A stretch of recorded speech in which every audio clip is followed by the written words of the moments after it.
Nasa 200 mambabatas raw ang target mapabagsak ng tinaguriang Maleta Boys kaugnay ng flood control scandal, kasunod ng pagharap ng kanilang unang testigo sa Ombudsman.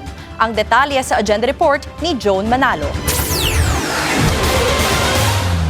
Mayroon anyang ebidensya ang kampo ng 18 Maleta Boys na makapagdidiin sa nasa 200 mambabatas. Ayon nito kay Attorney Levy Baligod, ang legal counsel ng mga nagpakilalang dating bagman ni former House of Appropriations Chair Zaldico. Tinatawagan ng ombudsman ng witness, tinatanong, hinihingan ng mga detalye, then ginagawan siya ng affidavit, then ipapareview nila sa abogado, katulad ko. Then pagka okay naman, wala namang hindi tama na mga tanong, pipirmahan na at yun na yung affidavit niya.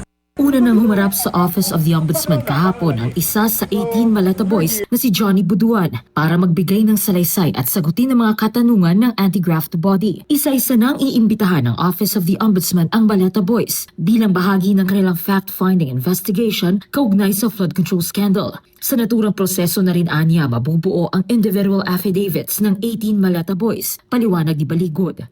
Nagbibigay lang kami ng karagdagang impormasyon para mas malinaw. No?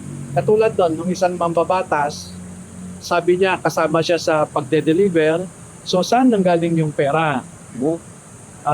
So sinabi, iba-iba kasi yung pinanggalingan ng pera.